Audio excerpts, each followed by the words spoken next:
भाग 2। मोकामा घाट। कॉलेज की पढ़ाई बीच में छोड़कर जिम कॉर्बेट बिहार के मोकामा घाट चले आए और सन 1892 से सन 1917 तक 25 वर्ष रेलवे विभाग से जुड़े रहे। यहां पहले ईंधन निरीक्षक, फिर सहायक स्टेशन अधीक्षक और स्टोर कीपर तथा श्रम प्रबंधक के रूप में नौकरी की। उन्हें 100 रुपया महीना वेतन मिलता था। यहां भी नैनीताल एवं कालाढूंगी की तरह ही जंगली जानवरों एवं पशु पक्षियों से उनका नाता बना रहा। उनके आने से पहले यहां मजदूरों की हड़ताल आम बात थी, परंतु जब तक जिम कॉर्बेट रहे कभी भी हड़ताल नहीं हुई। जब कभी मजदूरों को कई महीनों तक वेतन नहीं मिलता था तो वो स्वयं काफी चिंतित हो जाते थे तथा अपने बचाए पैसों में से कुछ उनमें बांट देते थे और अपना खाना कम कर सिर्फ दाल रोटी में ही गुजारा कर लेते थे। कुछ दिनों बाद जब कुछ बचत जमा हो गई तब उससे मजदूरों के बच्चों के लिए स्कूल खोला। इस स्कूल में बच्चों को निःशुल्क पढ़ाया जाता था। बाद में इस स्कूल की व्यवस्था सरकार ने अपने हाथ में ले ली थी। इसी प्रकार अपने वेतन में से बची हुई रकम से कॉर्बेट ने कर्मचारियों के लिए क्लब की भी स्थापना की, जहां कर्मचारी एवं उनके बच्चे विभिन्न खेल खेला करते थे। बुद्धू नामक एक बंधुआ मजदूर पर दुष्ट साहूकार द्वारा किए जा रहे उत्पीड़न को देखकर कॉर्बेट बेहद दुखी हुए। उन्होंने उस मजदूर को साहूकार के ऋण से मुक्ति दिलाई। इस संदर्भ में मेरा भारत, माई इंडिया में वो विस्तार से लिखते हैं, बुद्धू अछूत जाति का एक व्यक्ति था। जितने वर्षों तक मैं उसके संपर्क में रहा मैंने उसे कभी हंसते हुए नहीं देखा। उसका जीवन विषमता और कठिनाइयों की ही एक कहानी था। जीवन की भीषणता की कटार उसके हृदय में गहरी धंस चुकी थी। जब वो काम पाने की आशा लेकर मेरे पास आया था तब उसकी आयु 35 वर्ष की लगभग थी। दुबले पतले और लंबे शरीर वाला बुद्धू 2 नन्हे बच्चों का पिता था। उसके अनुरोध पर मैंने उसे मोकामा घाट पर ब्रॉड गेज के डिब्बों से मीटर गेज के डिब्बों में कोयला भरने का काम सौंपा, क्योंकि यही एक ऐसा काम था जिसमें पुरुष और स्त्री साथ साथ काम कर सकते थे। बुद्धू की इच्छा थी कि उसकी पत्नी भी उसी के साथ काम करे। एक दिन बुद्धू और उसकी पत्नी काम पर हाजिर नहीं थे। कोयला ढोने वाले मजदूरों के प्रमुख से पूछने पर ज्ञात हुआ कि पिछले ही दिन बुद्धू के नाम एक पोस्टकार्ड आया था। अगली सुबह बुद्धू अपने परिवार के साथ कहीं चला गया। जाते समय कह गया कि वो जितना शीघ्र संभव हो सकेगा काम पर लौट आएगा। 2 महीने बाद बुद्धू अपनी पत्नी के साथ वापस आया और अपने पुराने क्वार्टर में रहने लगा। दोनों पहले की भांति पुनः उत्साह सहित काम में जुट गए। अगले साल भी ठीक उन्हीं दिनों के आसपास बुद्धू फिर सपरिवार काम छोड़कर कहीं चला गया। अब तक बुद्धू का वो कृश शरीर पर्याप्त स्वस्थ हो चुका था और उसकी पत्नी भी दुबलापन खोकर एक स्वस्थ स्त्री बन चुकी थी। दूसरी बार जब वे काम छोड़कर गए तब पूरे 3 महीने के बाद वापस आए। इन 3 महीनों में उनके स्वस्थ शरीर पुनः थके मांदे और जीर्ण शीर्ण हो चुके थे।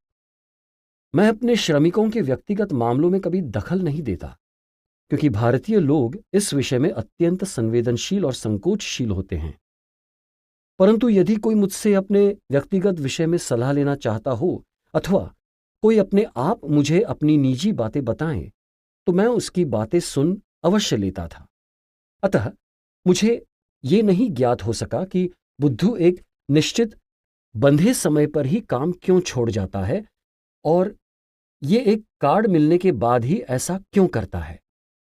श्रमिकों की डाक मुखिया को दे दी जाती थी और वे डाक को संबंधित व्यक्ति तक पहुंचा देते थे। मैंने बुद्धू की पत्नी को कह दिया कि अब जब बुद्धू का पोस्ट कार्ड आए तो उसे मेरे पास भेज देना। 9 महीने बाद की बात है। कोयले का यातायात जोरों पर था और हर व्यक्ति अपनी संपूर्ण शक्ति के साथ काम में जुटा हुआ था। बुद्धू हाथ में एक पोस्ट कार्ड लिए मेरे कार्यालय में आया। पोस्टकार्ड जिस लिपि में लिखा हुआ था वो मैं पढ़ नहीं सकता था, अतः मैंने बुद्धू से ही कहा कि वो पत्र पढ़ दे। बुद्धू भी उसे पढ़ने में असमर्थ था, क्योंकि उसे पढ़ना लिखना सिखाया ही नहीं गया था। उसे बताया कि उसकी पत्नी ने उसे वो पत्र पढ़कर सुनाया है। वो पत्र उसके मालिक, बुद्धू के मालिक ने भेजा था, जिसमें बुद्धू को मालिक की फसल काटने के लिए तुरंत बुलाया गया था। बुद्धू ने उस दिन मेरे कार्यालय में अपनी जो राम कहानी सुनाई, वो न केवल उसकी बल्कि भारत के लाखों निर्धनों की आप बीती है। बुद्धू की राम कहानी इस प्रकार थी। मेरे दादा खेतीहर मजदूर थे। उन्होंने अपने गांव के बनिए से 2 रुपए उधार लिए थे। बनिए ने उन 2 रुपयों में से 1 रुपया तो साल भर के अगाऊ ब्याज के रूप में काट लिया। 1 रुपया नकद मेरे दादा के हाथ में थमा दिया और अपने बही खाते में कुछ लिखकर दादा के हाथ का अंगूठा लगवा लिया। मेरे दादा समय समय पर ब्याज के रूप में कुछ आने चुका दिया करते थे। दादा के मरने के बाद वो कर्जा मेरे पिता के कंधों पर लाद दिया गया। तब तक वो कर्जा बढ़कर 50 रुपये हो गया था। मेरे पिता के जीवन काल में वो कर्जा बढ़कर 115 रुपये हो गया। इसी बीच वो बूढ़ा बनिया मर गया और उसके बेटे ने उसकी गद्दी संभाली। मेरे बाप के मरने के बाद बनिए के बेटे ने मुझे बुला भेजा और कहा कि चूंकि वो कर्जा बढ़कर बहुत बड़ी रकम हो चुकी है, इसलिए जरूरी है कि उस कर्जे के बारे में ठीक तरह से रसीद लगा कानूनी उधार पट्टा लिखवा लिया जाए। उसके कहे अनुसार मैंने वैसा ही किया। मेरे पास रसीदी कागजों या रजिस्ट्रेशन के जरूरी कागजों के लिए देने को पैसा नहीं था, सो उस बनिए ने मेरे कर्जे की रकम में ही वो खर्चा भी जोड़ दिया। अब ब्याज वगैरह मिलाकर कुल रकम 130 रुपए तक आ पहुंची थी। बनिए ने मुझ पर विशेष कृपा करके ब्याज की दर घटाकर 25% कर दी। ये विशेष कृपा उसने इस शर्त पर की थी कि मैं और मेरी बीबी हर साल उसकी फसलों की कटाई में बिना मजूरी लिए काम करेंगे और जब तक कर्जा चुका न जाए, ये काम हमें बिना मजूरी के ही करते रहना होगा। ये प्रतिज्ञा पत्र उसने एक अन्य कागज पर लिख लिया और मेरा अंगूठा कागज पर भी लगवा लिया। पिछले 10 बरसों से मैं और मेरी बीवी बनिए की फसलों को काटने में मदद करते आ रहे हैं। हर साल बनिया पैसों का हिसाब लगाता है और उस ऋण पत्र में पीछे हिसाब लिखकर मेरा अंगूठा लगवा लेता है। मुझे नहीं मालूम कि जब से वो कर्जा मेरे लिए लादा गया है तब से वो कितना बढ़ चुका है। कई सालों तक मैं उस कर्जे के एवज में 1 पाई भी नहीं दे सका, मगर जब से मैं आपके यहां काम कर रहा हूं, मैंने 5, 7 तथा 13 रुपए, इस तरह कुल 25 रुपए जमा करवाए हैं। इस ऋण को अस्वीकार करने या देने से मुकर जाने की बात बुद्धू के कभी सपने में भी नहीं आई थी। ऋण की अस्वीकृति के विषय में तो वो सोच भी नहीं सकता था, क्योंकि उसी के कथनानुसार ऐसा करने से उसका मुंह काला हो जाएगा। इससे भी बुरी बात यह होगी कि इससे उसके पिता की और दादा की बदनामी होगी। फलस्वरूप उसने नकद या श्रम के रूप में ऋण की अदायगी चालू रखी और ऋण मुक्ति का विचार सदा सर्वदा के लिए त्याग कर वो जीवन की गाड़ी यूं ही धकेलता जा रहा था। उसके मरने के बाद भी ये परंपरा टूटेगी नहीं, क्योंकि उस ऋण का जुआ उसके बड़े पुत्र के कंधों पर लाद दिया जाएगा। बुद्धू से मुझे ये ज्ञात हुआ कि बनिए के गांव में एक वकील रहता है। मैंने उस वकील का नाम और पता लिख लिया और बुद्धू से कहा कि वो यहीं काम चालू रखे और उस बनिए से मैं निपटता हूं। इसके बाद वकील से मेरा बहुत सा पत्र व्यवहार हुआ। वो वकील एक दृढ़ हृदयी ब्राह्मण था। एक घटना के कारण वो उस बनिए का पक्का शत्रु बन गया था। बनिए ने उसे एक बार अपमानित करते हुए घर से बाहर निकालकर लज्जित किया था और कहा था, तुम अपना काम देखो, मेरे बीच में मत आओ। वकील से मुझे ये ज्ञात हुआ कि वो बही खाता न्यायालय में न्याय प्रमाण के रूप में उपस्थित नहीं किया जा सकता, क्योंकि उस पर जिन व्यक्तियों के अंगूठों की छाप है उन्हें मरे जमाना हो गया था। परंतु बनिए ने बड़ी चतुराई से बुद्धू को बहकाकर ऐसा कानूनी उधार पट्टा लिखवा लिया था जिसमें स्पष्ट उल्लेख था कि बुद्धू ने बनिए से 25% की दर से कुल 150 रुपये उधार लिया है। वकील ने मुझे मुकदमा न लड़ने की सलाह दी क्योंकि बुद्धू ने जो ऋण पत्र लिख दिया था वो पूर्णतः वैध था और बुद्धू ने उसकी 3 किश्तें चुकाकर तथा ऋण पत्र के पीछे अंगूठे लगाकर उस ऋण पत्र की वैधता को निसंदिग्ध बना दिया था। जब मैंने उस ऋण की 25% ब्याज सहित पूरी रकम मनी ऑर्डर से वकील को भेजी तब बनिए ने वो ऋण पत्र वकील को लौटा दिया, परंतु बुद्धू और उसकी पत्नी का बिना मजूरी फसल कटाई का जो प्रतिज्ञा पत्र था वो लौटाने से इनकार कर दिया। जब मैंने वकील की सलाह के अनुसार उसके विरुद्ध लूट और शोषण का मुकदमा चलाने की धमकी दी तब जाकर बनिए ने वो प्रतिज्ञा पत्र वकील को लौटाया। इधर जितने दिनों तक ये सारी लंबी कार्रवाई चल रही थी बुद्धू निरंतर अत्यंत व्याकुल रहता था। उसने इस विषय में मुझसे कभी एक शब्द भी नहीं कहा, परंतु जब जब मैं काम करते समय उसके पास से गुजरता था उसकी दृष्टि मानो ये कह रही होती थी, सर्वशक्तिमान बनिए के विरुद्ध साहब को खड़ा करके मैंने बड़ी मूर्खता की है। उसकी मुखाकृति कहती थी, अगर अभी ये बनिया एकदम आधमके और मेरे इस आचरण का जवाब तलब करे तो। अंततोगत्वा एक दिन मुझे रजिस्टर्ड डाक से एक भारी लिफाफा प्राप्त हुआ। खोलकर देखने पर उसमें एक कानूनी ऋण पत्र निकला जिस पर अंगूठे के निशानों की भरमार थी। साथ ही एक प्रतिज्ञा पत्र भी था। उस पर भी अंगूठों की छाप की संख्या कम नहीं थी। उसमें रसीदों टिकटों लगी वकील साहब की फीस की एक रसीद भी थी। साथ ही वकील साहब का एक पत्र था जिसमें उन्होंने लिखा था कि अब बुद्धू एक आजाद आदमी हो गया है। ये मामला रफा दफा करने में मेरे कुल 225 रुपए खर्च हुए। उस शाम बुद्धू काम समाप्त करके जा रहा था कि मैं उससे जाकर मिला। सारे कागजात मैंने लिफाफे से बाहर निकाले और उससे कहा, लो, इन कागजों को थामे रखो ताकि मैं इन्हें आग की भेंट कर सकूं। सुनते ही बुद्धू तुरंत बोल उठा, ना साहब ना, इन्हें जलाइए मत, क्योंकि मैं अब आपका गुलाम हूं। भगवान ने चाहा तो आपका ये गुलाम एक न एक दिन सारा कर्जा आपको जरूर चुका देगा। बुद्धू कभी हंसता तो था ही नहीं, स्वभाव से ही वो अत्यंत शांत था। जब मैंने उससे कहा, अच्छा, यदि तुम इन कागजों को जलाने नहीं देते हो तो लो, ये सब अपने पास ही रख लो, तो उसने अपने दोनों हाथ जोड़े और झुककर मेरे पांव छू लिए। जब उसने सिर ऊपर उठाया और पलटकर जाने लगा, मैंने देखा उसके कोयले से विरूप हुए मुख पर आंसुओं की गंगा जमुना कई धाराओं में होकर बह रही थी। इस प्रकार एक व्यक्ति उस ऋण से मुक्त हुआ जिस ऋण ने 3 पीढ़ियों को अपना शिकार बनाए रखा था। ये एक ही आदमी की राम कहानी हो ऐसी बात नहीं। लाखों ऐसे हैं जिनकी कमर ऋण के बोझ से दबकर पीढ़ियों से टूटती आ रही है। मैं तो केवल उन लाखों में से एक की मुक्ति का माध्यम बन सका, परंतु यदि ऐसे हजारों हजारों का भी उद्धार मेरे हाथों हो पाता तो भी मुझे उतना आनंद न होता जितना कि उस दिन हुआ।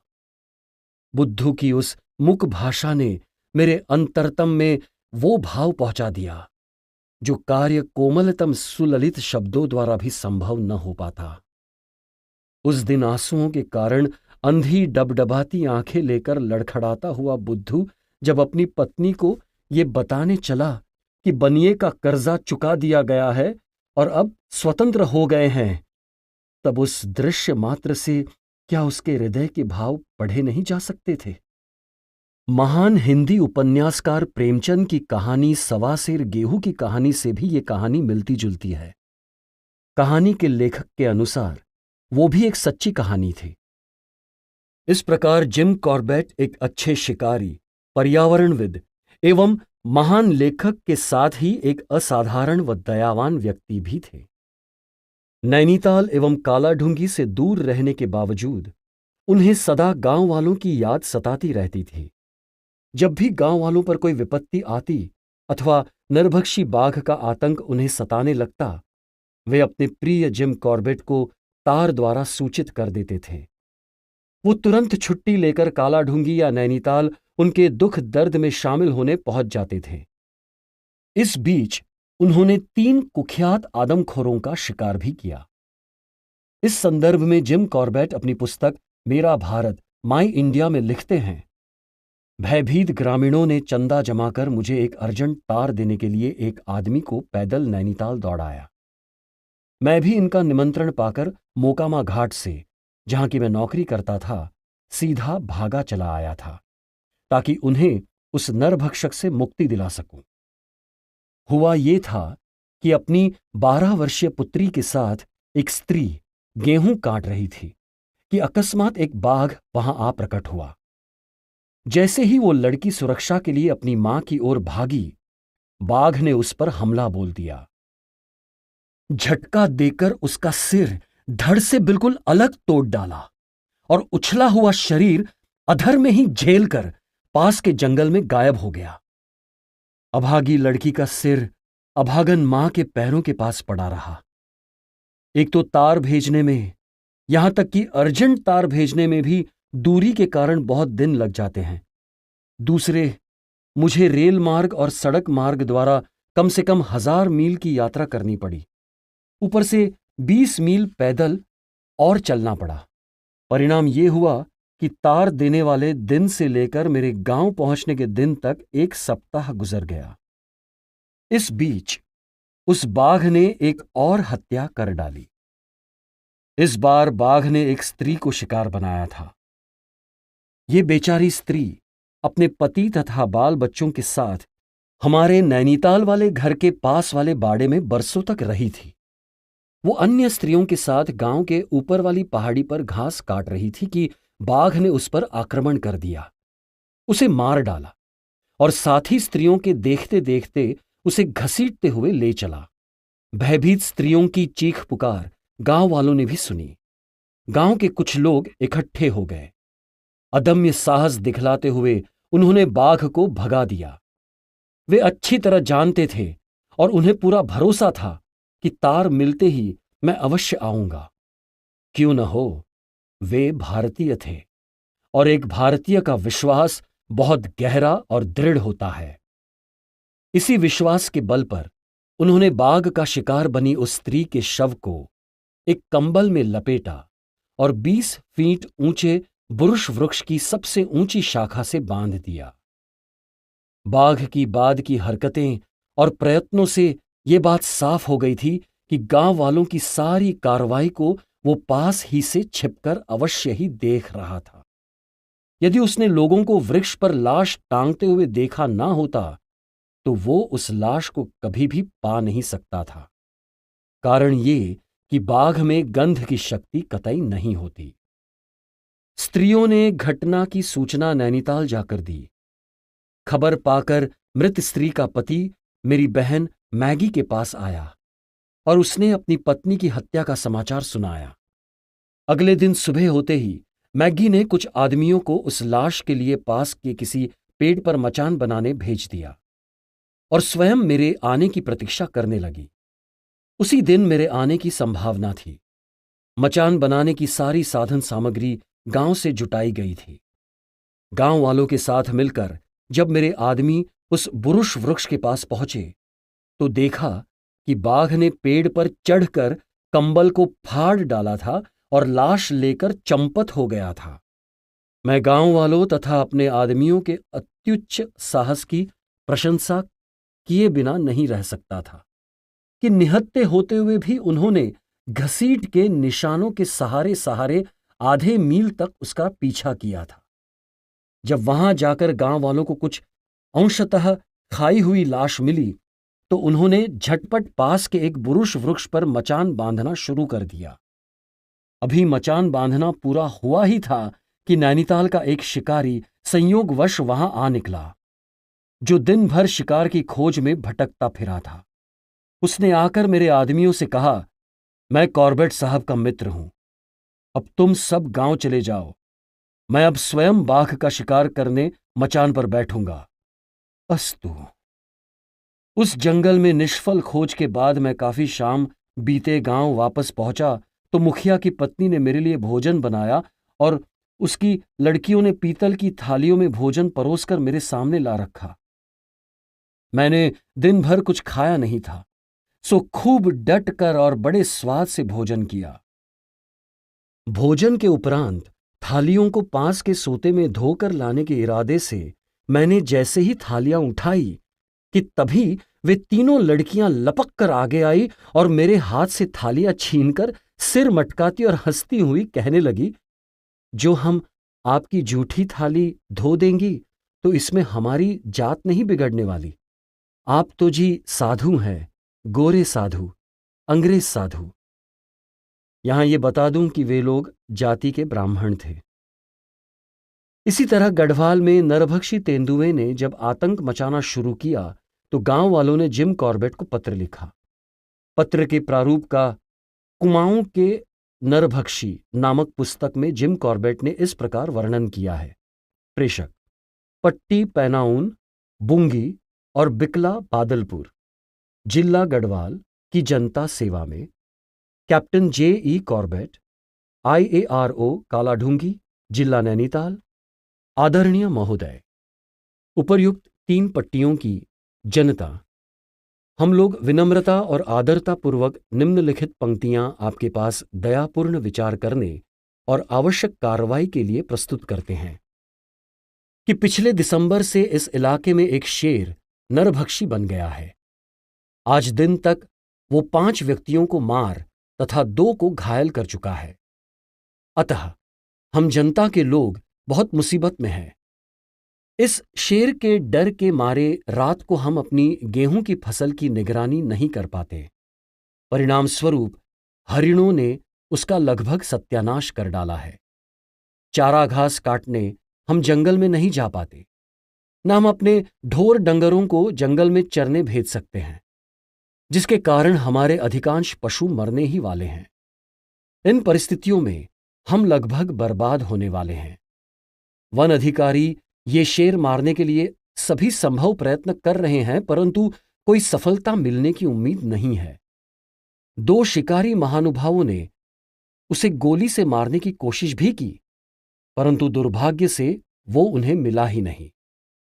हमारे दयालु जिला मजिस्ट्रेट ने इस शेर को मारने के लिए 150 रुपए का पुरस्कार घोषित किया है।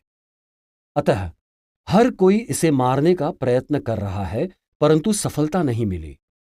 हमने सुना है कि आप श्रीमान ने अनेक नरभक्षी शेरों और तेंदुओं को मारा है। इसके लिए आपका अच्छा नाम भी हुआ है। विशेषतः कुमाऊं प्रभाग में नागपुर के प्रसिद्ध नरभक्षी तेंदुओं को आपने ही गोली मारी थी। ये यहां की सारी जनता की आवाज है कि ये शेर भी आपके हाथों ही मारा जाएगा।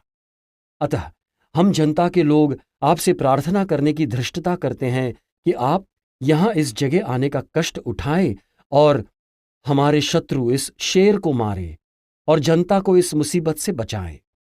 आपकी इस दया के लिए हम जनता के लोग आपके अतिरिक्त कृतज्ञ होंगे और आपके दीर्घ जीवन और समृद्धि के लिए भगवान से प्रार्थना करते हैं।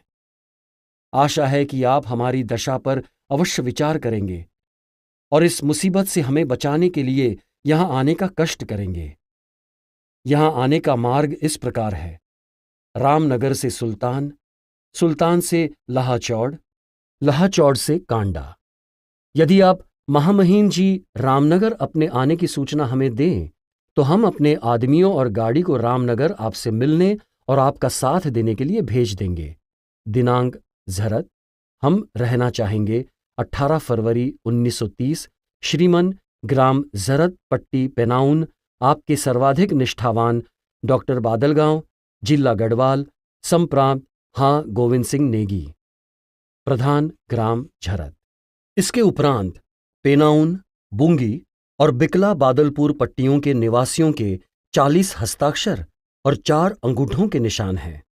1907 से 1938 के बीच जिम कॉर्बेट ने 33 नरभक्षियों का शिकार कर उन्हें मार गिराया। इनमें 19 बाघ और 14 तेंदुए थे।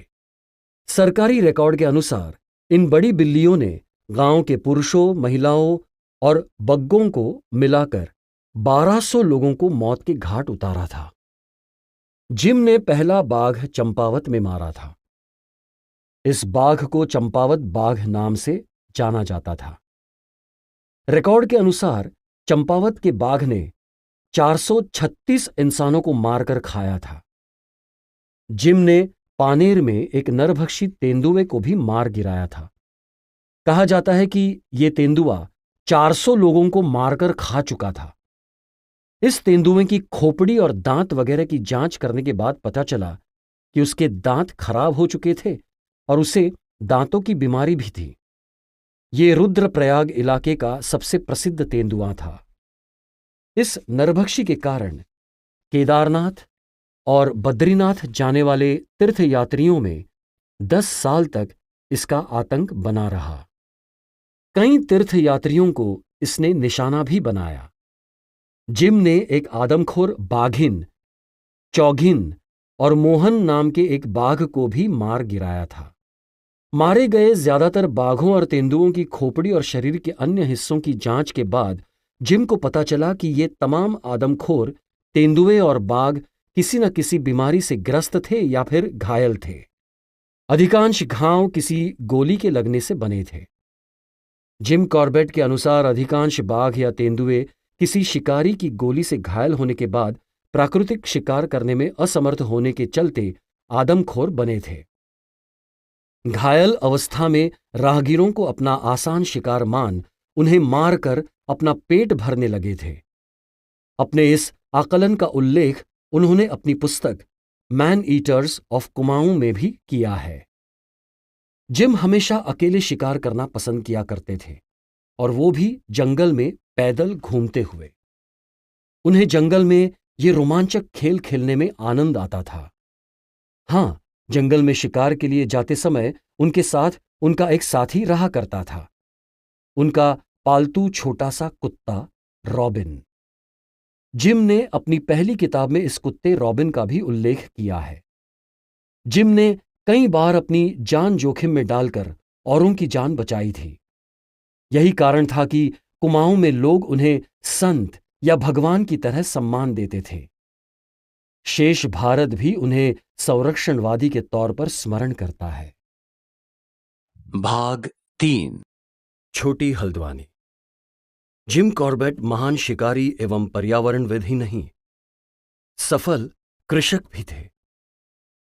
नैनीताल से 20 किलोमीटर दूर कालाढूंगी में उन्होंने सन 1917 में 40 एकड़ खेती योग्य जमीन गुमान सिंह बरुआ से 1500 रुपयों में खरीदी और 40 स्थानीय किसान परिवारों को अपने साथ रखकर छोटी हल्द्वानी नाम से एक गांव बसाया। उनकी इच्छा इस गांव को एक आदर्श गांव बनाने की थी। आज भी इस गांव में 150 परिवार अपने 750 सदस्यों के साथ रह रहे हैं। यहां के निवासियों की भलाई के लिए उन्होंने कई कदम उठाए। रहने के लिए घर बनवाए, सिंचाई के लिए नहर व ग्रामवासियों तथा स्थल की रक्षा के लिए गांव के चारों ओर पत्थर एवं चूने से 3 मील लंबा दीवार का निर्माण भी करवाया। कॉर्बेट के लिए ग्रामवासी परिजनों के समान थे। उनके चले जाने के 60 साल बाद भी आज तक इस गांव की मौलिकता बनी हुई है। कच्चे एवं पक्के मकान उसी हालत में हैं जैसे जिम कॉर्बेट छोड़कर गए थे। उनके एक विश्वासपात्र साथी मोती की झोपड़ी तूफान में बार बार उड़ जाती थी। कॉर्बेट साहब ने उसके रहने के लिए उसी स्थान पर एक पक्का मकान बनाकर दिया। उसका नाम उन्होंने मोती हाउस रखा। कुछ दिन बाद मोती का तपेदिक की बीमारी से देहांत हो गया। बाद में मोती का बेटा पनुआ अपनी मां, पत्नी एवं बच्चों के साथ उस घर में रहे। मोती की तीसरी पीढ़ी आज भी जिम की उस धरोहर को जीवित रखे हुए हैं। बाहर से आने वाले पर्यटक आज भी उस घर को देखने आते हैं। मोती के अलावा कुंवर सिंह भी जिम साहब का एक विश्वासपात्र साथी था। जिम कॉर्बेट एवं उनके भाई टॉम सदा उसे अपने साथ शिकार पर ले जाते थे। वो चांदनी चौक ग्राम का मुखिया था। इसी तरह एक अन्य बहादुर खां भी कॉर्बेट साहब का अभिन्न मित्र था। वो छोटी हल्द्वानी गांव का मुखिया था तथा फोटोग्राफी में उनकी मदद करता था। शाम को ग्रामवासियों के साथ चौपाल में बैठकर जिम कॉर्बेट उनकी समस्याएं सुनते थे तथा जंगली जानवरों द्वारा उनकी फसल के नुकसान का जायजा लेते थे। चौपाल कुमाऊनी संस्कृति का एक अभिन्न अंग है तथा आपसी परामर्श के लिए एकत्रित होते हैं। तब छोटी हल्द्वानी में इस तरह की 3 चौपालें थीं। 2 चौपालें तो समय के साथ इतिहास में लुप्त हो गई है। सिर्फ एक शेर सिंह चौपाल अब शेष है। फसलों को बचाने के लिए किसानों को जिम कॉर्बेट ने एक बंदूक दी हुई थी। सभी ग्रामवासी बारी बारी से उस बंदूक से जंगली जानवरों से अपने खेतों की रक्षा करते थे। उन दिनों शस्त्रों पर पाबंदी थी, इसलिए 40 ग्रामवासियों के लिए एक नली भरुआ बंदूक ही पर्याप्त थी। छोटी हल्द्वानी छोड़ते समय जिम साहब अपनी इस बंदूक को अपने साथी शेर सिंह को भेंट कर गए। उनके पुत्र त्रिलोक सिंह आज भी इस उपहार का सम्मान करते हैं। छोटी हल्द्वानी गांव जिम की बहन मैगी को भी खूब भाया। उसकी प्रशंसा में उन्होंने लिखा है, अक्सर जब मैं यहां पर शाम को नरम धूप में लहलहाते खेतों व उनके पीछे नीले पर्वतों का मनोरम दृश्य देखती तो मुझे ये लगता कि यह दुनिया का सबसे सुंदर गांव है। दोनों भाई बहन उन किसानों के साथ काफी घुल मिल गए थे। सभी तीज त्योहार जैसे बैसाखी, होली, दीपावली एवं क्रिसमस ग्रामवासी मिलजुल कर उनके साथ ही मनाते थे। विश्व युद्ध के दौरान कॉर्बेट साहब हिंदुस्तान से बाहर थे तथा उनकी बहन मैगी अकेली ही अपने काला ढूंगी वाले घर एवं नैनीताल स्थित गर्नी हाउस में रहती थी। इस संबंध में जिम साहब का कहना था कि विश्व युद्ध के दिनों में मैगी सर्दियों के दिन बिताने काला ढूंगी वाले हमारे घर में अकेली रहा करती थी। यातायात की कोई सुविधा या साधन नहीं और सबसे पास का शहर भी 14 मील दूर था, परंतु कभी एक क्षण के लिए भी मेरे मन में उसकी सुरक्षा के विषय में चिंता उत्पन्न नहीं हुई, क्योंकि मैं जानता था वो मेरे मित्रों के बीच बिल्कुल सुरक्षित होगी।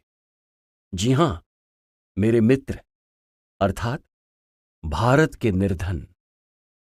छोटी हल्द्वानी गांव जाने के लिए स्थानीय प्रशासन अकेले जाने की इजाजत नहीं देता है। एक गाइड के साथ ही उस ग्राम में जाया जा सकता है। वही पर्यटकों को उस गांव के इतिहास के बारे में विस्तृत जानकारी देता है। वहां रात्रि विश्राम की भी व्यवस्था है। इसके लिए कॉर्बेट ग्राम विकास समिति कुछ शुल्क लेती है। इन गांव वालों से उनका इतना लगाव हो गया था कि केन्या जाते हुए उन्होंने इस गांव की जमीन को उन किसानों में मुफ्त में बांट दिया। उनका घर जंगल के बीच में होने के कारण इसके आसपास जंगली जानवरों एवं पक्षियों का डेरा सदा बना रहता था। जिम सर्दियों में यही रहते थे तथा गर्मियों में नैनीताल वाले घर गर्नी हाउस आ जाते थे। उन दिनों आवागमन के कोई साधन न होने के कारण जिम साहब पैदल ही आया जाया करते थे। जिम की माताजी तथा अन्य सदस्य पालकी में आते जाते थे। माताजी के देहांत के बाद मैगी उस पालकी का प्रयोग कर लेती थी, परंतु कॉर्बेट साहब ने अपने जीवन में कभी भी पालकी या घोड़े का इस्तेमाल नहीं किया। वो पालकी काला ढूंगी स्थित उनके म्यूजियम में आज भी सुरक्षित रखी हुई है। यह रास्ता जंगलों से होकर गुजरता था। रास्ते में घने पेड़ पौधों एवं जंगली जानवरों एवं प्रकृति को उन्होंने बचपन में निकट से देखा और समझा। यहीं से उनमें जंगली जानवरों के प्रति प्रेम एवं उनसे भय दूर हो गया। जिम के लिए जंगल एक घर के समान था। उन्हें वनों के जीवन का इतना अनुभव हो गया था कि वे जंगल के संकेतों से ही ये भांप लेते थे कि वहां क्या परिस्थितियां घटित हो रही है। उनकी इस कला ने कई आदमखोर बाघों व तेंदुओं पर विजय पाने में महत्वपूर्ण योगदान दिया। भाग 4। नरभक्षी शेर।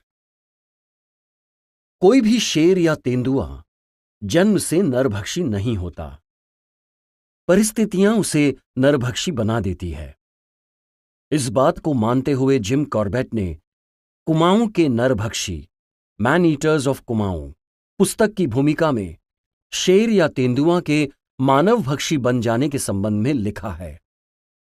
नरभक्षी शेर ऐसा शेर होता है जो ऐसी परिस्थितियों के दबाव पड़ने पर, जिन पर उसका कुछ बस नहीं चलता, ऐसा भोजन आहार अपनाने को विवश हो जाता है जो उसके लिए स्वाभाविक आहार नहीं होता। परिस्थितियों का दबाव 10 में से 9 मामलों में जख्मों का और 10वें मामले में बुढ़ापे का परिणाम होता है। जिस जख्म के कारण कोई शेर नरभक्षण करने लग जाता है, वो लापरवाही से चलाई गई गोली लगने और उसके बाद और गोलियां चलाकर उस जख्मी शेर को पूरी तरह से मार न दिया जाने का परिणाम हो सकता है।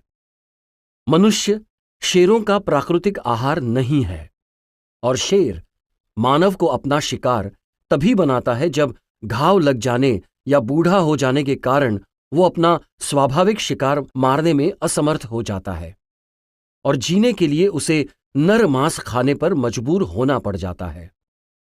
अपने स्वाभाविक शिकार को मारते समय जो वो उसके पीछे चुपके चुपके जाकर अथवा उसकी प्रतीक्षा में लेटे रहकर करता है, शेर की सफलता उसके आक्रमण की तेजी और उससे कुछ कम उसके दांतों और पंजों की दशा पर निर्भर करती है।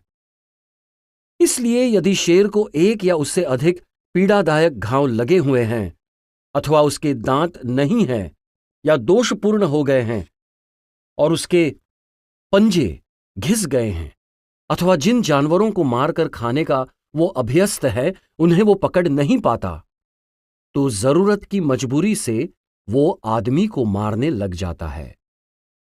जानवरों के मांस से बदलकर नरमांस पर आ जाना, मेरा विश्वास है, अधिकांश मामलों में दुर्घटनावश होता है। दुर्घटना से मेरा तात्पर्य क्या है, इसका उदाहरण मैं मुख्तसर की नरभक्षी शेरनी का किस्सा बताकर दूंगा।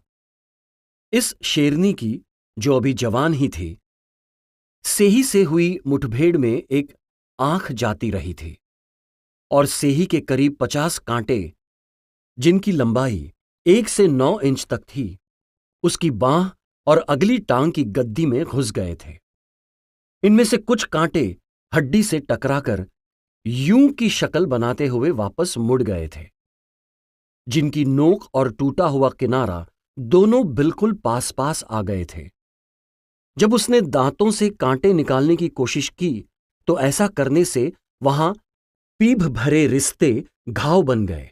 जब वो घनी घास के टुकड़े में लेटी, भूख से बेचैन अपने घाव चाट रही थी, तभी एक स्त्री ने घास का वही टुकड़ा अपने डंगरों के लिए चारा काटने हेतु चुना। शेरनी ने पहले इस पर कुछ ध्यान नहीं दिया, पर जब वो स्त्री घास काटते काटती उस जगह तक आ गई जहां वो लेटी हुई थी, तो शेरनी ने प्रहार किया और उसी चोट से उस स्त्री की खोपड़ी फट गई। तत्काल उसकी मृत्यु हो गई। अगले दिन वो स्त्री खोजने पर मिली तो वो एक हाथ में दरांती और दूसरे हाथ में घास का गुच्छा, जिसे वो काटने ही वाली थी, पकड़े हुए थी जब शेरनी ने उस पर प्रहार किया था। उस स्त्री को वहीं छोड़कर जहां वो गिरी थी, शेरनी लंगड़ाती हुई लगभग 1 मील से अधिक दूरी तक गई और वहां एक गिरे हुए वृक्ष के नीचे एक खोखल में जाकर आश्रय लिया। 2 दिन बाद एक आदमी उस नीचे गिरे हुए वृक्ष से बंधन काष्ठ काटने के लिए आया और शेरनी ने, जो कुछ दूरी पर ही लेटी हुई थी, उसे मार डाला। आदमी वृक्ष के ऊपर गिर पड़ा और चूंकि उसने अपना कोट और कमीज उतार दिए थे और मरते समय शेरनी का पंजा उसकी पीठ पर पड़ा था, हो सकता है कि उसके शरीर से धीरे धीरे बहते रक्त की गंध ने, जब वो वृक्ष के तने पर पड़ा, उस पर झूल रहा था, उसे पहले पहल ये विचार दिया हो कि वो कोई ऐसी चीज है जिससे उसकी भूख मिट सकती है। बात जैसी भी रही हो, पहले उसने पीठ से थोड़ा सा मांस का टुकड़ा खाया। उसके एक दिन बाद उसने अपना तीसरा शिकार जानबूझकर मारा और बिना किसी तरह की भड़काने वाली कार्यवाही किए जाने के बाद तो वो जमी जमाई नरभक्षी बन गई और अंतिम रूप से निपटाए जाने से पूर्व वो 24 लोगों को मारकर खा चुकी थी। ताजे मारे शिकार पर आया शेर अथवा घायल शेर अथवा छोटे शावकों के साथ लिए शेरनी कभी कभार ऐसे आदमियों को मार डालते हैं जो उन्हें विघ्न पहुंचाते हैं, परंतु ये शेर, कल्पना को कितना ही बढ़ाकर क्यों न देखें, नरभक्षी नहीं कहे जा सकते। हालांकि इन्हें बहुधा ऐसा कहा जाता है। व्यक्तिगत रूप से मैं नरभक्षी की श्रेणी में रखने से पूर्व शेर को एक बार और फिर एक बार संदेह का लाभ देना चाहूंगा, और जहां भी संभव हो सका है किसी शेर या तेंदुए द्वारा जैसी भी स्थिति हो, मारा गया शिकार आलेखों में वैसा लिखा जाने से पूर्व मारे गए शिकार की मृत्योपरांत परीक्षा करवाऊंगा। शेर या तेंदुओं द्वारा अथवा मैदानों में भेड़ियों द्वारा मारे कहे जाने वाले मनुष्यों की मृत्योपरांत परीक्षा कराने का विषय बहुत महत्वपूर्ण है, क्योंकि मैं ऐसे मामले जानता हूं जहां ऐसी मृत्यु को अन्यायपूर्वक क्रव्य भोजियों के मत्थे मढ़ दिया गया है, परंतु मैं इनके उदाहरण नहीं दूंगा। लोक में यह गलत प्रवाद फैला हुआ है कि सभी नरभक्षी बूढ़े और खुजैले होते हैं और खुजली का कारण नरमांस का अधिक नमकीन होना बताया जाता है। नरमांस और जानवरों के मांस की आपेक्षिक लवण मात्रा पर कोई राय देने की योग्यता मुझ में नहीं है, परंतु मैं ये कह सकता हूं और जोर देकर कहता हूं कि नरभक्षियों की खाल पर किसी तरह का हानिप्रद प्रभाव पड़ने की बात तो जाने ही दीजिए, इसका उन पर इससे उल्टा ही प्रभाव पड़ा है, क्योंकि वे सभी नरभक्षी जो मैंने देखे हैं उनकी खाल दर्शनीय सुंदर पाई गई है। इन नरभक्षियों के संबंध में एक अन्य लोक विश्वास ये फैला हुआ है कि उनके बच्चे स्वतः नरभक्षी बन जाते हैं। ये काफी तर्कसंगत प्रस्थापना है, परंतु वास्तविक तथ्यों से इसकी पुष्टि नहीं होती। और किसी नरभक्षी के बच्चे अपने आप नरभक्षी क्यों नहीं बन जाते, इसका कारण यह है कि मनुष्य शेर या तेंदुए का स्वाभाविक शिकार नहीं है।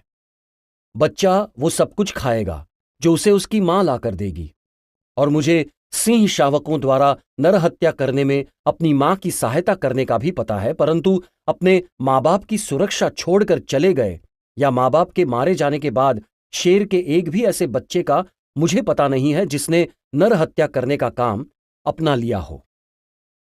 क्रव्य भोजियों द्वारा मारे गए आदमियों के बारे में बहुधा ये संदेह प्रकट किया जाता है कि उन्हें मारने का जिम्मेदार कोई शेर या तेंदुआ है।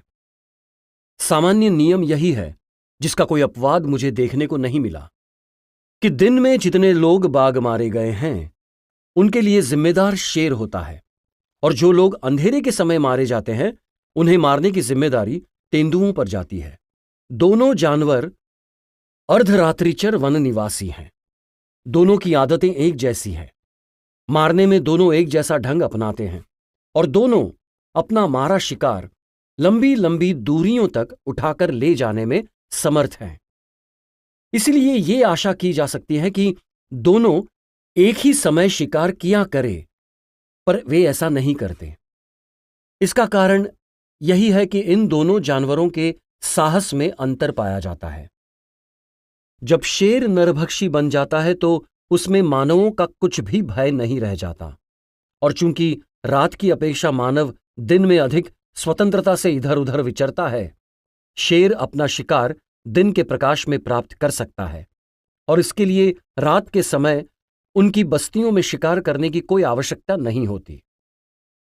इसके विपरीत तेंदुआ कई लोगों को मार चुकने के बाद भी कभी मानवों के प्रति भय से मुक्त नहीं हो पाता, और चूंकि वो दिन के प्रकाश में मानव का सामना नहीं करना चाहता, वो अपना शिकार रात्रि के समय जब वे इधर उधर फिर रहे होते हैं अथवा रात को उनके घरों में घुसकर प्राप्त करता है। इन दोनों जानवरों की इन विशिष्टताओं के कारण, अर्थात एक का मानव भय जाता रहता है और वो दिन का प्रकाश रहते समय उन्हें मारता है, जबकि दूसरे का मानव भय बचा रहता है और वो रात में उन्हें मारता है, नरभक्षी तेंदुओं को मारने की अपेक्षा नरभक्षी शेरों को मारना कहीं अधिक आसान रहता है। नरभक्षी शेर कितनी बारंबारता से अपना शिकार मारता है कि ये इन बातों पर निर्भर करता है। जिस क्षेत्र में वो कार्यरत हैं, वहां उसके स्वाभाविक आहार की प्राप्ति कितनी है। जिस अयोग्यता के कारण वो नरभक्षी बना है, वो किस किस्म की है। और वो नर है अथवा बच्चों वाली मादा। हम लोगों में वे लोग जिन्हें किसी विषय विशेष पर अपनी स्वयं की राय बनाने के अवसर प्राप्त नहीं है, वे प्रायः दूसरों की राय स्वीकार कर लेते हैं। अन्य बातों की अपेक्षा ये बात शेरों के बारे में कहीं ज्यादा स्पष्ट दिखाई देती है। यहां मैं खास करके नरभक्षियों की बात नहीं कर रहा, आम शेरों के बारे में कह रहा हूं। जिस लेखक ने सबसे पहले शेर जैसा क्रूर और शेर की तरह खून का प्यासा जैसे शब्द नाटकों के खलनायक की दुष्ट प्रकृति पर जोर डालने के प्रयत्न स्वरूप प्रयुक्त किए, उसने न केवल उस प्राणी के प्रति जिसे उसने बदनाम किया अपना खेदजनक अज्ञान प्रकट किया, बल्कि ऐसे वाक्यांश भी गढ़ दिए जो सारी दुनिया में फैल गए। और उन थोड़े लोगों को छोड़कर जिन्हें उनके बारे में अपनी राय स्वयं बनाने का अवसर मिला है, बाकी सभी लोगों में शेरों के विषय में फैली हुई गलत धारणाओं के लिए प्रधानतः वे ही जिम्मेदार हैं। जब मैं शेर जैसा क्रूर या शेर की तरह खून का प्यासा वाक्यांश छुपे हुए देखता हूं, तो मैं पुरानी भरवां बंदूक से लैस हुए एक छोटे से बालक के विषय में सोचने लगता हूं, जिसकी सभी नाल 6 इंच तक फटी हुई थी और जिसकी नाल और कुंदा पीतल के तारों से बांधकर अलग अलग होकर गिरने से रोके हुए थे। ये बालक तराई और भाबर के जंगलों में उन दिनों घूमता फिरता रहता था जब वहां आज के बचे एक एक शेर के मुकाबले 10-10 शेर हुआ करते थे। रात होने पर वो जहां भी होता वहीं सो जाता, साथ में गर्मी लाने के लिए थोड़ी आग जलाए रखता।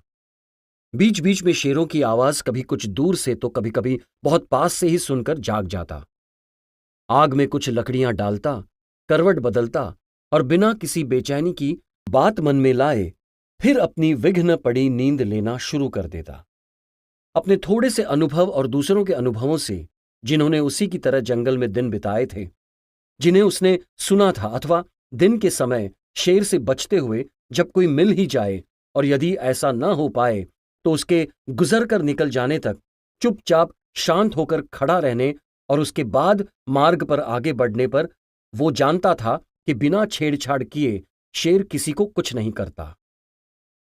और मैं सोचने लगता उसके बारे में जब वो आधा दर्जन जंगली मुर्गियों के पीछे लगा हुआ था जो खुले में चुग रही थी, तो धीरे धीरे प्लूम की झाड़ी के पास पहुंच खड़ा हो उन्हें देखने लगने पर झाड़ी हिली और उसके दूसरी तरफ से एक शेर बाहर निकला। झाड़ी खाली हो गई।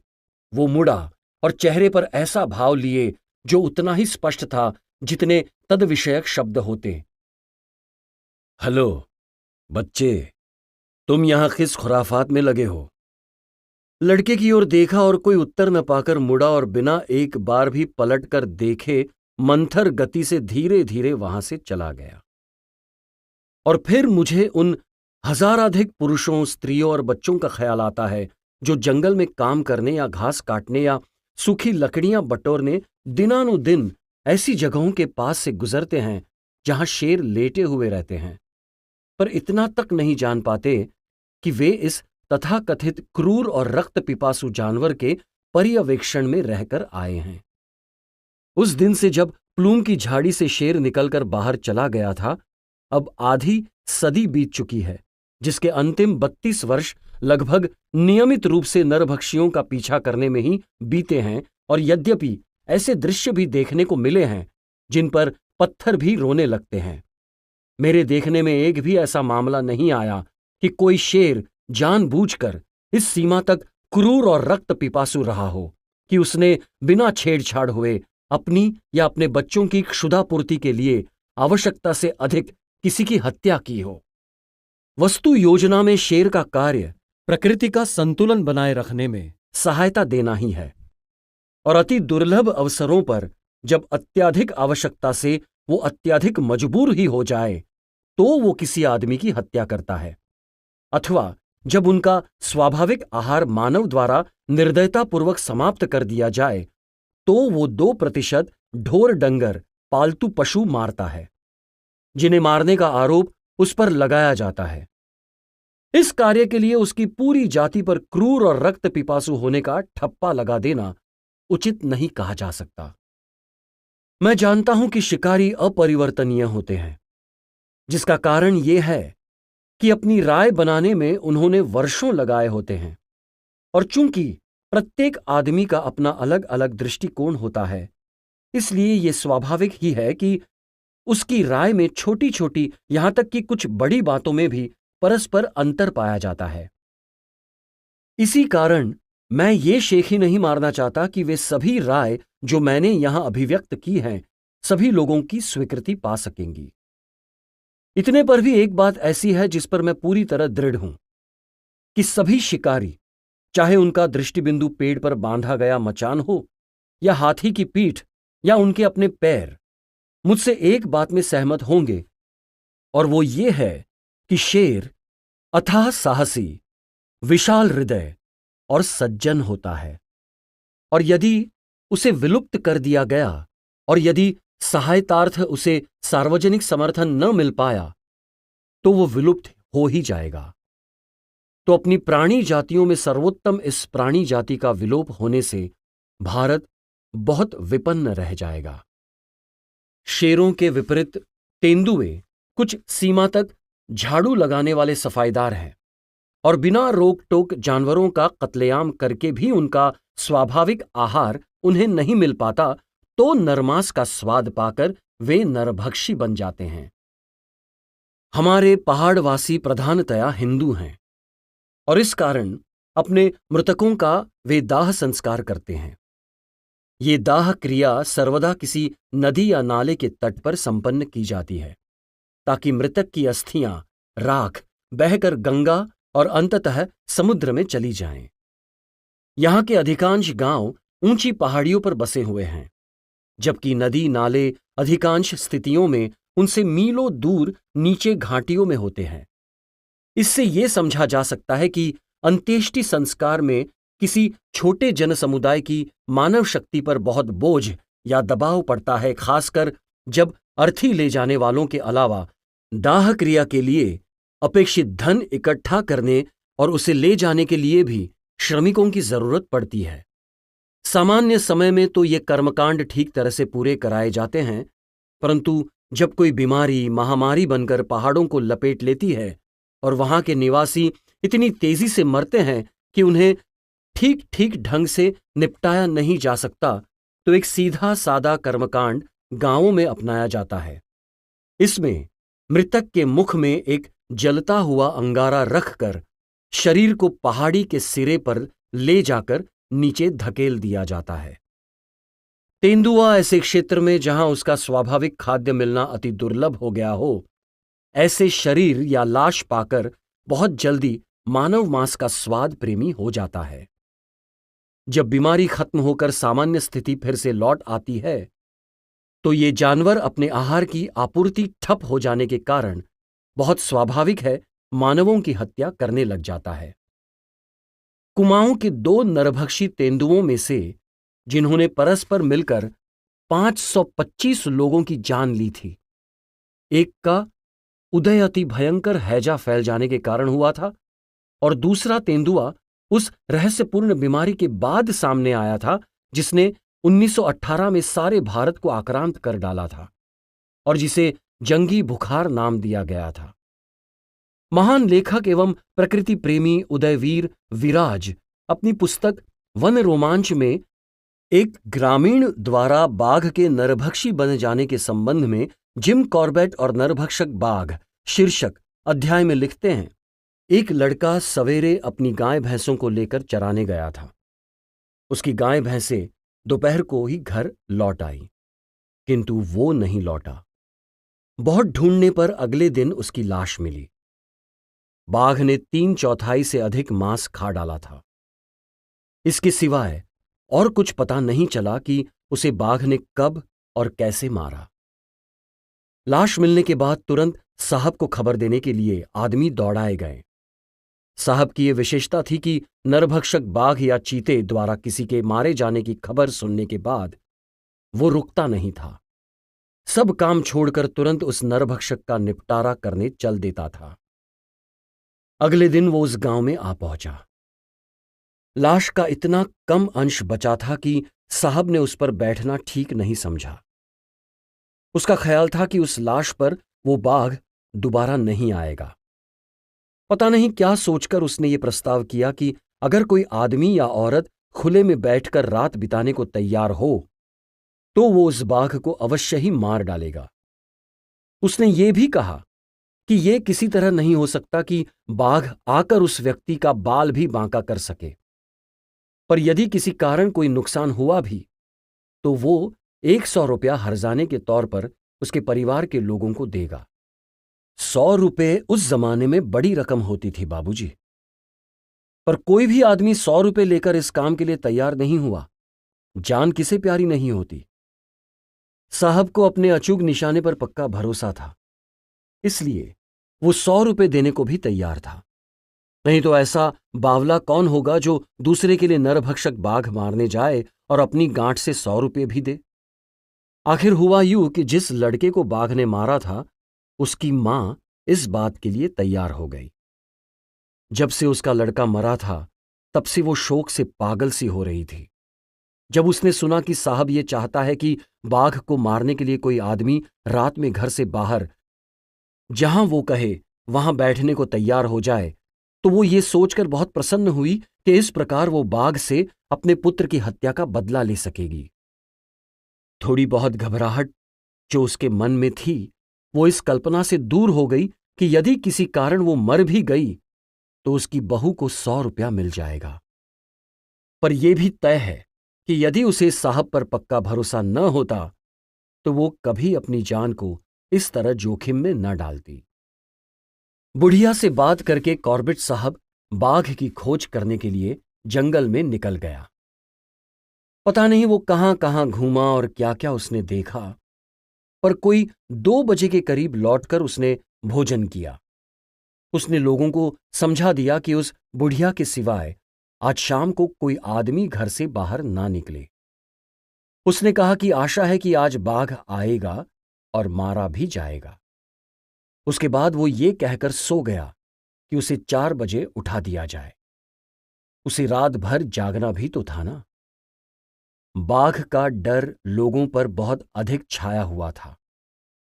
कॉर्बेट साहब के आने से उन्हें कुछ ढाढ़स अवश्य हुआ था, किंतु अपने दिन प्रतिदिन के काम पर जाने लायक हालत उनकी नहीं थी। 4 बजे साहब को जगाया गया।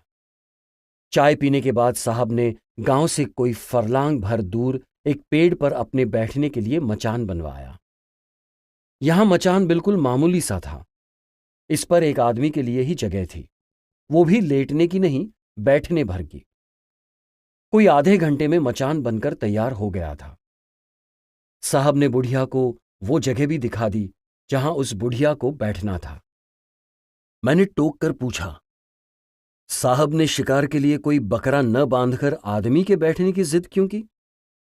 ठीक तो मैं नहीं कह सकता, पर शायद उसका यह ख्याल रहा हो कि बाघ नरभक्षक हो गया है, इसलिए वो आदमी को पकड़ने के लिए जल्दी और जरूर आएगा। जानवर का लालच शायद उसे न रहा हो। खैर, मचान बन जाने पर सब आदमियों को साथ लेकर साहब गांव लौट आया। वहां आकर उसने खाना खाया और कोई 5 बजे अपनी बंदूक लेकर मचान पर जा बैठा। वे आजकल के से ही गर्मियों के दिन थे।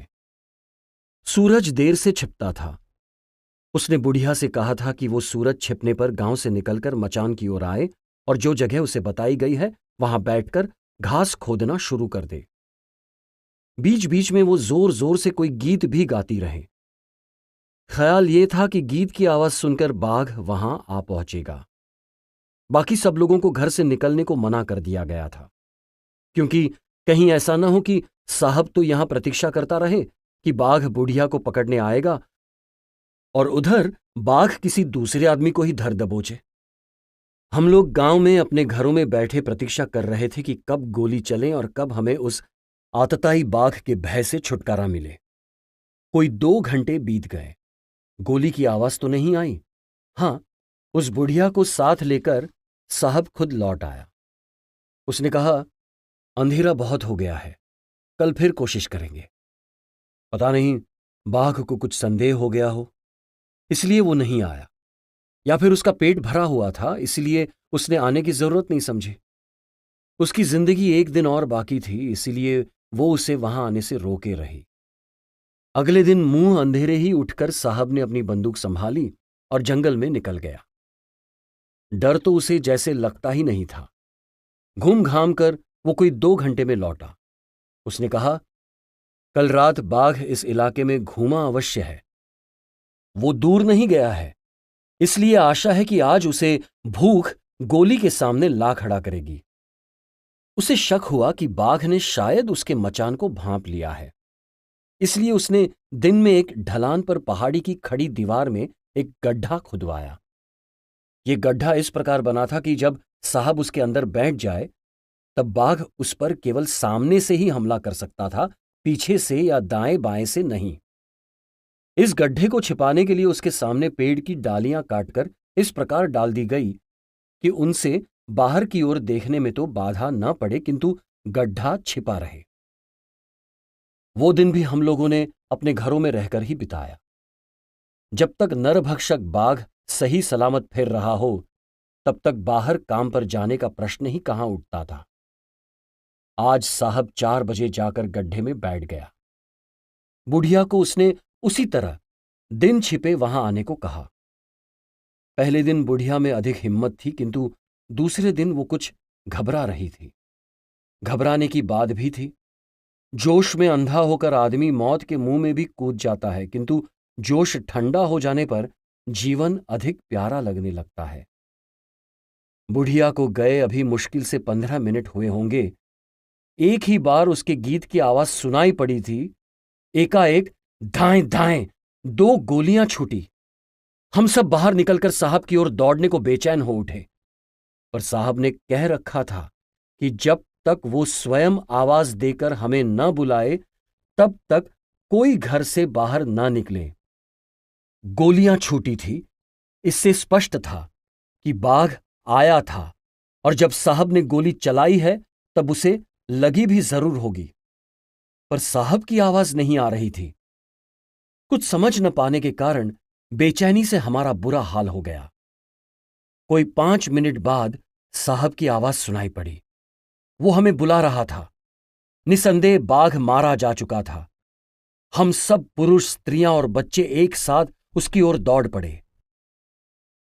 ढलान पर साहब बंदूक लिए खड़ा था। बुढ़िया जमीन पर बैठी हुई थी। उसकी दशा ऐसी थी कि जैसे उसे चक्कर आ गया हो। बाघ कहीं दिखाई नहीं पड़ा। साहब ने इशारा करके बताया कि मरा हुआ बाघ कुछ दूर ढलान पर नीचे पड़ा है। उसने बुढ़िया की परिचर्या करने के लिए कहा। वो बाघ को सामने देखकर और अपनी दिशा में गोली चलती देखकर अर्धमूर्छित सी हो गई थी। उसके मुंह पर पानी छिड़का गया।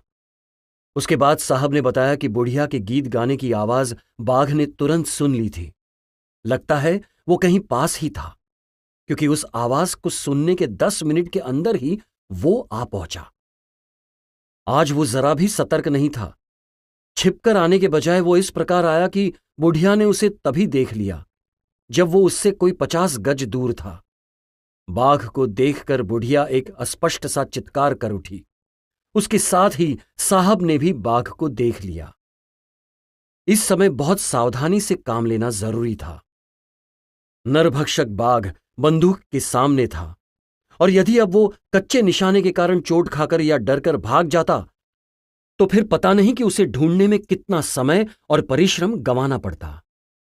जहां साहब बैठा था वहां से बाघ निशाने की दृष्टि से कुछ असुविधाजनक स्थिति में था, पर बाघ और बुढ़िया के बीच की दूरी इतनी थी कि उसके आगे बढ़ने की प्रतीक्षा की जा सकती थी।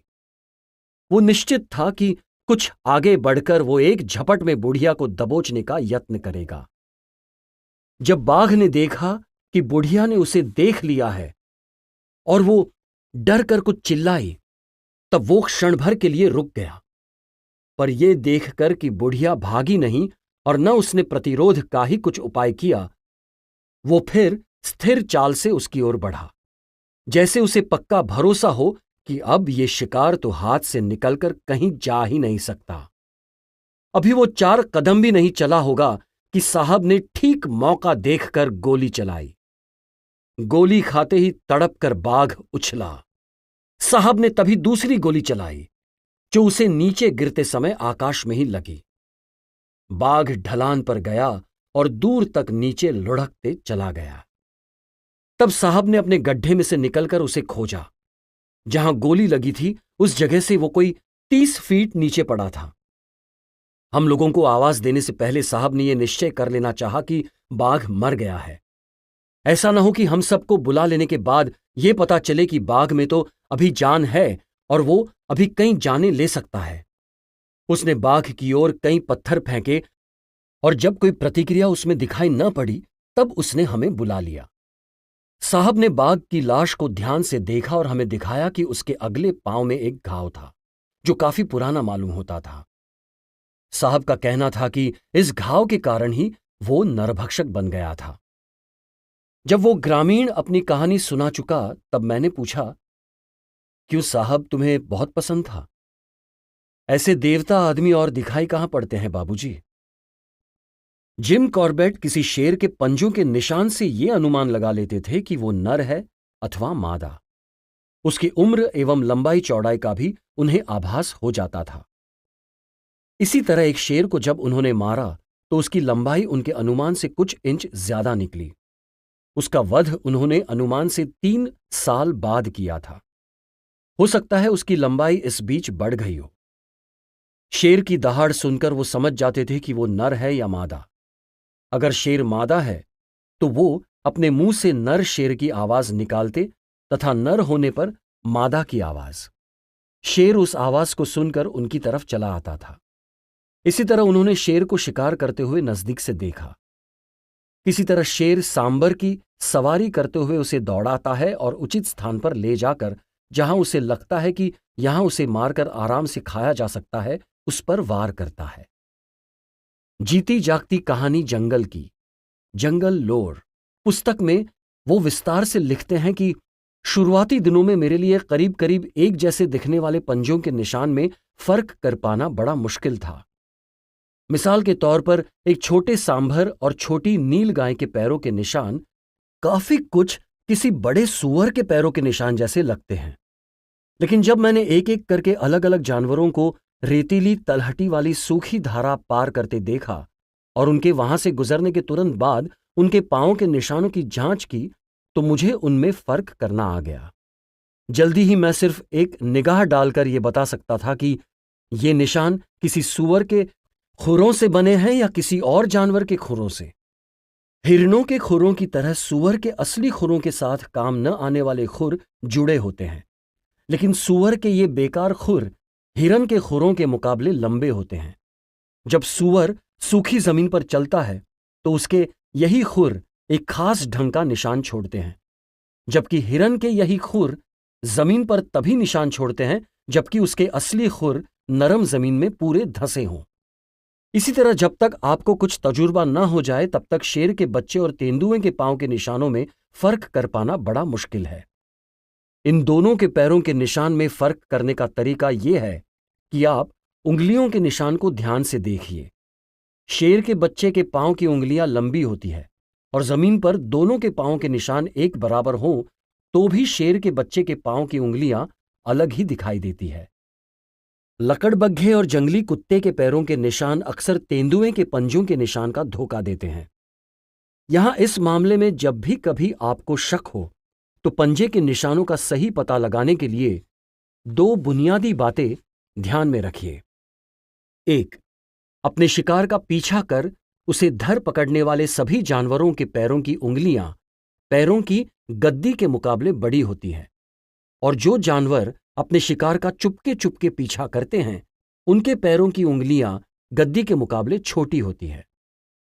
2, अपने शिकार को पीछे से धर पकड़ने वाले सभी जानवरों के नाखूनों के निशान दिखाई देते हैं और शिकार का चुपके चुपके पीछा करने वाले जानवरों के नाखूनों के निशान सिर्फ तभी दिखाई देते हैं जब वे चलते चलते चौंक जाए या जब वे छलांग लगा दें। यदि आप पालतू कुत्ते और बिल्ली के पंजे के निशान देखें तो आप मेरी बात आसानी से समझ पाएंगे। कुत्ते के पांवों के निशानों में आपको बड़ी उंगली और छोटी गद्दी दिखाई देगी और बिल्ली के निशानों में छोटी उंगलियां और बड़ी गद्दी।